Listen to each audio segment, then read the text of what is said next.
24 जनवरी 1966 की सुबह air India की फ्लाइट 101 बॉम्बे से लंदन के लिए उड़ान भर चुकी थी।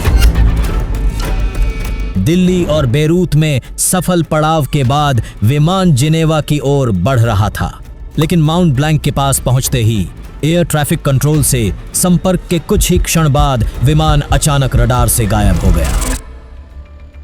कुछ मिनट बाद पता चला कि विमान यूरोप की सबसे ऊंची पर्वत श्रृंखला माउंट ब्लैंक से टकरा चुका था।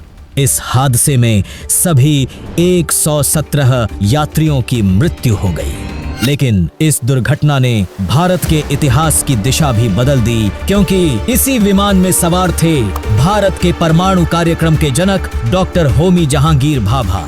डॉक्टर भाभा केवल एक महान वैज्ञानिक ही नहीं थे, बल्कि आधुनिक भारत के वैज्ञानिक ढांचे के निर्माता भी थे।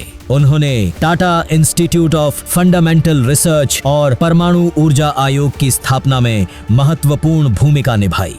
उनका मानना था कि यदि भारत को विश्व शक्ति बनना है तो उसे परमाणु क्षमता हासिल करनी ही होगी। उन्होंने दावा किया था कि यदि सरकार अनुमति दे तो भारत मात्र 18 महीनों में परमाणु बम बना सकता है। दिसंबर 1965 में तत्कालीन प्रधानमंत्री लाल बहादुर शास्त्री ने इस दिशा में तैयारियां तेज करने की सहमति भी दे दी, लेकिन नियति ने कुछ और ही तय कर रखा था। 11 जनवरी 1966 को शास्त्री जी का अचानक निधन हो गया और केवल 13 दिन बाद डॉक्टर होमी भाभा भी इस विमान दुर्घटना में दुनिया से चले गए। इन दो रहस्यमयी मौतों ने कई सवाल खड़े कर दिए। यहीं से जन्म लेती है एक बड़ी साजिश की कहानी।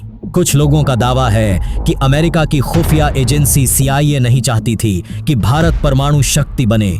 वर्षों बाद प्रकाशित एक पुस्तक में एक पूर्व CIA अधिकारी के कथित बयान का हवाला देते हुए दावा किया गया कि विमान में बम रखा गया था, डॉक्टर भाभा की हत्या की गई थी।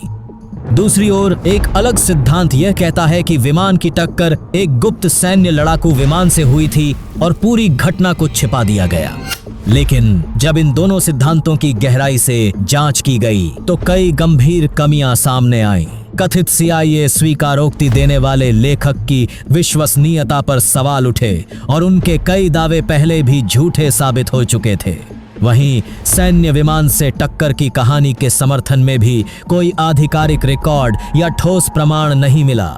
इसके विपरीत फ्रांसीसी जांच आयोग की आधिकारिक रिपोर्ट एक अलग तस्वीर पेश करती है। रिपोर्ट के अनुसार विमान का नेविगेशन सिस्टम पहले से खराब था। माउंट ब्लैंक के पास एयर ट्रैफिक कंट्रोल और पायलट के बीच हुई संचार की छोटी सी गलतफहमी ने पायलट को यह विश्वास दिला दिया कि वह पर्वत को पार कर चुका है। उसने समय से पहले विमान नीचे उतारना शुरू कर दिया। खराब मौसम और वाइट आउट जैसी परिस्थितियों में पायलट पर्वत को देख नहीं पाया और विमान सीधे माउंट ब्लैंक से टकरा गया।